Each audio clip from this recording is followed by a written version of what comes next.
Today's lesson is called The Story of B24.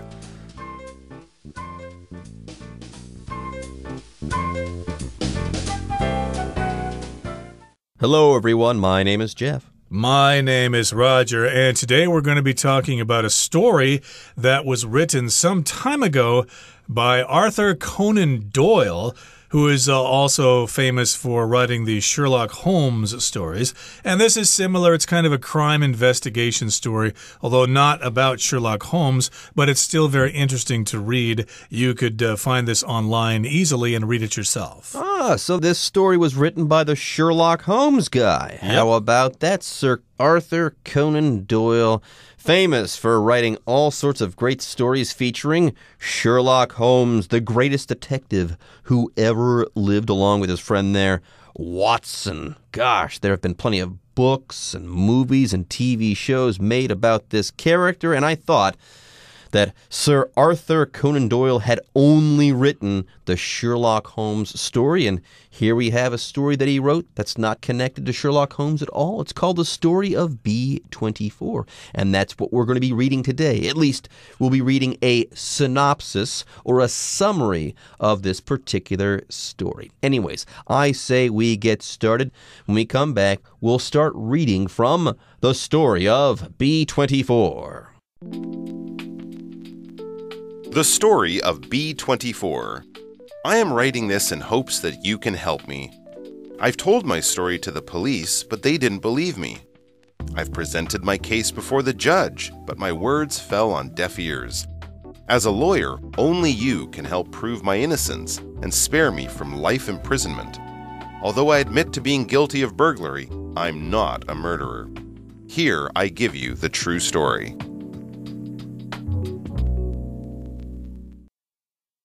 大家好，第一部分我们看到单字 innocence 这个字是名词，指清白、纯真、单纯。例如 The lawyer convinced the judge of Jack's innocence.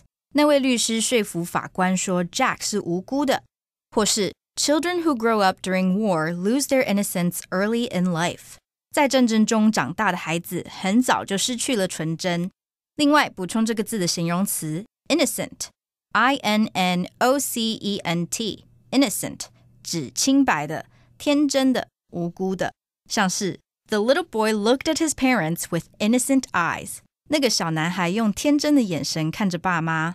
接着我们看到动词 spare 指使免于遭受不好的事，像是 spare somebody or something from 加名词，就表示使点点点免于点点点。例如Simon spared his grandma from the bad news that he had lost his job. Simon 不让他的奶奶知道自己失业了这个坏消息。另外，这个字也可以当形容词，指备用的、剩余的。举例来说 In the winter, I always keep a spare blanket in the trunk of my car. 在冬天，我总是会在后车厢里放一条备用的毛毯。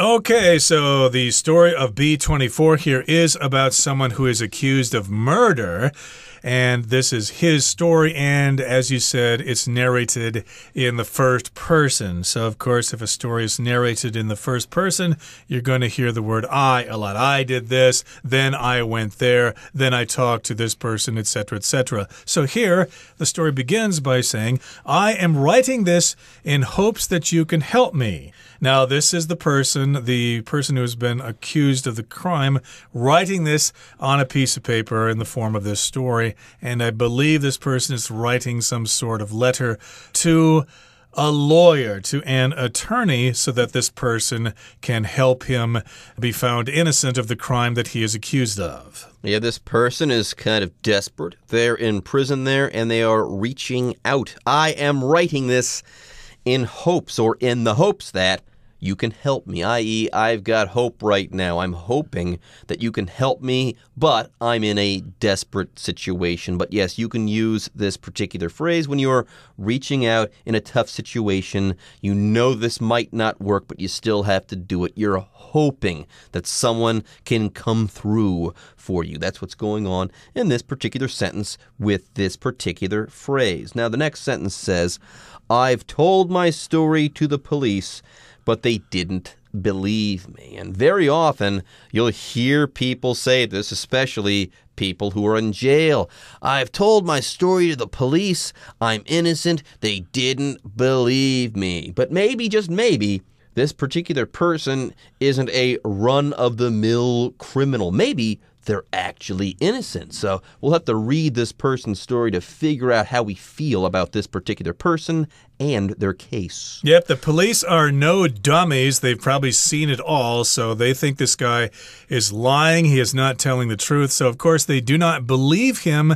And then here the person goes on to say, I've presented my case before the judge, but my words fell on deaf ears, or they went in one ear and out the other. Basically, that means that they just weren't listening to you, or they just didn't care about what you were saying. They didn't think it was important enough to pay attention. So yes, to fall on deaf ears or to go in one ear and out the other means they just weren't listening to you. They just didn't care. Or at least it seemed that way. Yeah, you mentioned how the police, they're no dummies.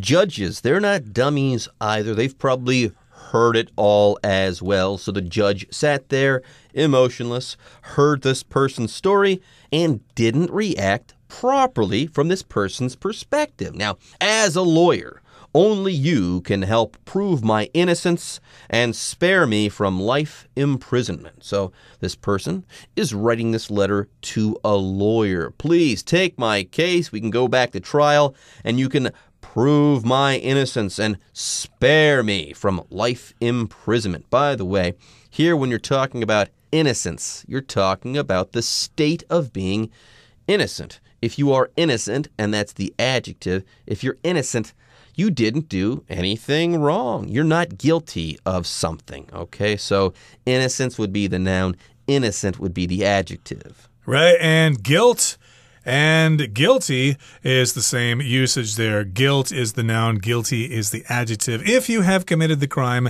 and if you don't have a good excuse for not committing the crime and they found you guilty and you were caught red-handed, then you are guilty. And he wants to be spared from life imprisonment. So spare here just means Rao Ming in Chinese. Spare my life. Let me live. Don't kill me because I committed that crime. Spare me. Let me live. Please forgive me. And life imprisonment just means you have to be in prison forever or jail for the rest of his life. Now, the next sentence says, although I admit to being guilty of burglary, I am not a murderer. I'm not a murderer. And then this person says here, I give you the true story. And yes, we'll start reading from this true story right after this break. Having just been released from jail for theft, I'd sworn I would get a job and lead an honest life. But however hard I tried, I was unable to find anything but part-time jobs that could barely put food on the table. You see, no one wants to hire a former criminal, so the idea of theft re-entered my mind. 第二部分，我们看到副词 barely 指仅仅、勉强。例如 Derek barely got to work on time today. Derek 今天勉强准时到公司。或是 I've been so busy that I've barely had any time to study for tomorrow's test. 我太忙了，以至于几乎没有时间准备明天的考试。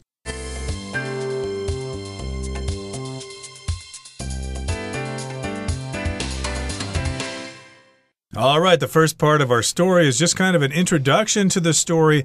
The person writing this story is writing in the first person, and we can tell from the first part that he is writing to a lawyer wanting his help prove his innocence. Now, here in the next paragraph, we actually start hearing the story of what happened. So here it says, having just been released from jail for theft, I'd sworn I would get a job and lead an honest life. So this is what happened before.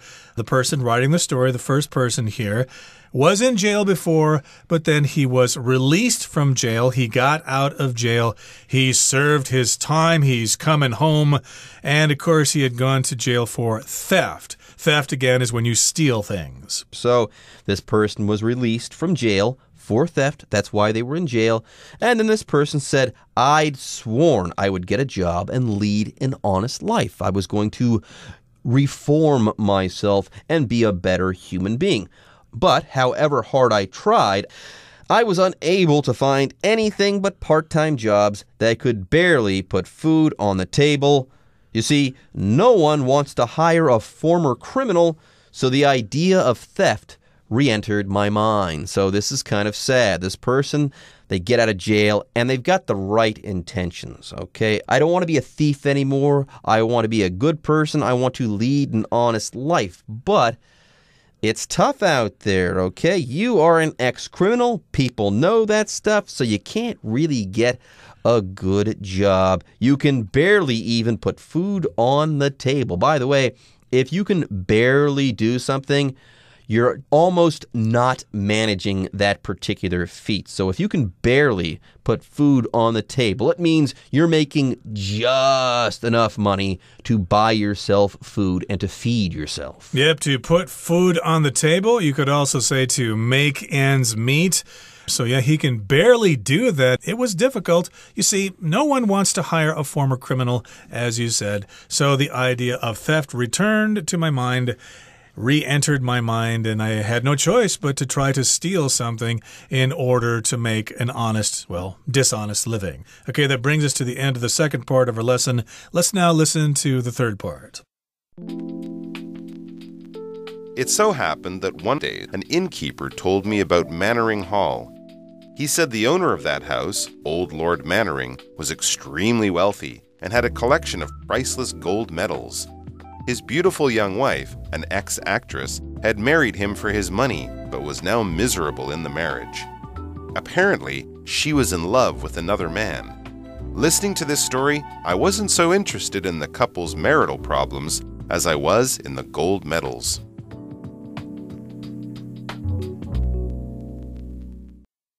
第三部分，我们看到单字 innkeeper， 这个字是名词，意思是旅店老板。我们可以说 If you want to change to a different room, you should talk to the innkeeper. 如果你想换房间，你应该知会旅店老板。接下来我们看到形容词 priceless， 指贵重的、无价的。例如 Gina inherited a priceless painting from her grandmother. Gina 从祖母那里继承了一幅珍贵的画作。或是 My mother made this dollhouse, so it's priceless to me. 这个娃娃屋是我妈妈做的，所以它对我来说是无价之宝。最后我们看到单字 marital， 这个字是形容词，意思是婚姻的。我们可以说 Vera's marital status was unclear after separating from her husband. Vera 和她丈夫分居后，婚姻状况不明。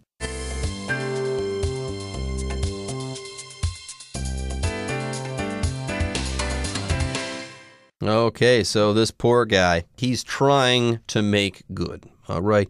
He wants to do the right thing. He's out of jail. He wants to lead an honest life, but no one wants to hire a former criminal full-time to a job. They don't want that person around. So this person thinks, if I'm going to feed myself, I've got to turn to crime once again. Now, the next line says, it so happened that one day an innkeeper told me about Mannering Hall. So there you go. He hears about a place called Mannering Hall from an innkeeper, a keeper of an inn. Here, the innkeeper said, the owner of that house, old Lord Mannering, was extremely wealthy and had a collection of priceless gold medals. So extremely here just means the highest degree of something.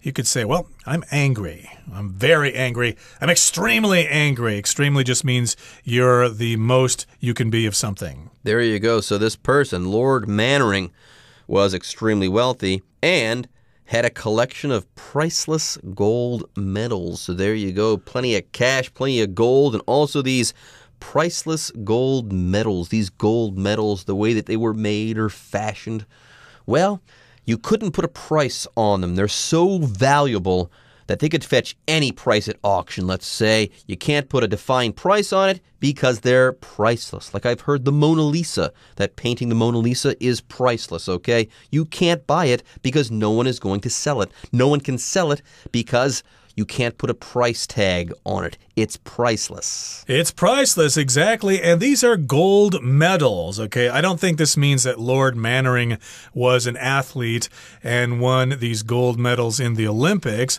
Medals, of course, are pieces of metal that people wear around their neck as some kind of reward or something. So maybe because he's a lord, he's gotten a lot of medals because of his position. And they're priceless. They're made out of gold and they're very valuable. And his beautiful young wife and ex-actress had married him for his money, but was now miserable in the marriage. So yeah, girls, you can always find a rich guy, but will you be happy? Not necessarily. So she married him for his money. She didn't like his charming personality or anything like that, but she thought, well, maybe he'll be out working all the time and I can just use his money while he's gone. But she's miserable here. She's just not very happy. Miserable. She's extremely unhappy. So you can be extremely wealthy and also extremely unhappy at the same time. I guess that's how this young wife feels here, this ex-actress. Anyways, apparently, there's more. Apparently, she was in love with another man. So she married Lord Mannering because of his money, and he's an old man. Really, though, she's not in love with Lord Mannering at all. She's in love with another person, another man. And listening to this story from the innkeeper, the author says, I wasn't so interested in the couple's marital problems as I was in the gold medals. Now, I should be clear here. The author of this story is Sir Arthur Conan Doyle. What I should have said earlier is that the narrator of this story in the first person says this next line. Anyways, though, this person, they're listening to the innkeeper and they say, you know what? I didn't really care so much about the marital problems I was hearing about. I was thinking about those gold medals because, hey, I could probably get a pretty penny for them if I were to steal them. By the way, if you're having marital problems, you are married and you're having trouble with your spouse. Indeed, marital problems with your marriage. And we've also got this pattern here, so he wasn't really interested in the marital problems as much as he was interested in the gold medals. For example, I could say, I went to that party, but I wasn't so much interested in the lively conversation as I was with just getting a lot of free food. Okay, so in this particular case, he didn't care about their marriage. He just wanted those medals. And we'll continue talking about this story in our next program. But right now, we're going to listen to our Chinese teacher.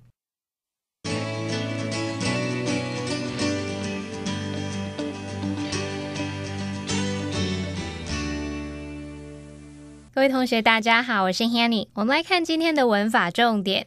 课文第一部分和第二部分分别用到 burglary 和 theft 这两个名词来指窃盗。我们来区分一下 burglary 它是指入室窃盗，是非法闯入建筑物的窃盗行为。那么去掉字尾 y 变成 burglar， 那就表示窃盗或者是破门行窃的人，也就是指说非法闯入建筑物去行窃的人。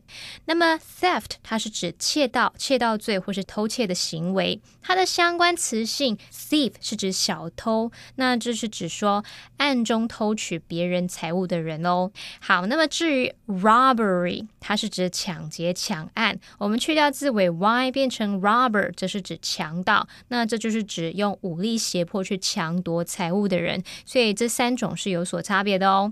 好，读到课文第二部分有一个句子说But however hard I tried, I was unable to find anything but part-time jobs that could barely put food on the table. 好，句子里面用到 put food on the table， 它是指说赚的薪水只能够维持自己或是家庭的基本温饱，就有那种勉强糊口啊，得以维持生计的意思。好，至于 however hard I tried， 在这边就相当于 no matter how hard I tried。 当我们用 however 加上形容词或副词，再加主词加动词，或者是可以用 no matter how 加上形容词或副词，再加主词加动词，这样的句型就可以表达说不论有多么怎么样都怎么样怎么样。好，那么我们来造个例句。 However difficult the challenge is, we must face it。 也可以说 no matter how difficult the challenge is, we must face it。 不论那个挑战有多么艰难，我们都必须面对。好，那么接着来看课文第3部分的第一句，他写到 It so happened that one day an innkeeper told me about Mannering Hall。 好，那这个句子它是用 It so happened 加上 that 子句去表达非常凑巧怎么样怎么样。那我们来学相关的用法。happen 它可以表达碰巧凑巧的语义，那么之后是接不定词或是接 that 子句。我们以下介绍2种常见的句型。第一种句型是用某人或某事物just so happen to 再加原形动词，那么 just so 也可以省略不用，那这就可以表达说某人或某事物正好怎么样，恰好怎么样。那么第二个句型是 it just so happens，或者是 it so happens， 或者是 it happens 再加 that 子句，就可以表达刚好怎么样，恰巧怎么样。好，那我们来造个例句。 I happen to know where to find a good Korean restaurant。 也可以说 It just so happens that I know where to find a good Korean restaurant。 我刚好知道有一家很棒的韩式料理餐厅。好，那么另外再补充一下As it happens， 逗号主词加动词，这样的句型也可以表达出刚好恰巧的语义。像刚刚的例句也可以说 As it happens, I know where to find a good Korean restaurant。 好，那么以上的重点整理，我们回顾今天的单字吧。Innocence. The man hired a lawyer to prove his innocence in court. Spare. Larry was spared the embarrassment of speaking in front of the class. Guilty. When the woman was caught with the wallet, it was clear that she was guilty of theft. Barely. After being stuck in traffic, we barely made it to the airport on time. Extremely. It is extremely unlikely that you will see a tiger in the wild. Miserable. Sam quit his job because it made him miserable.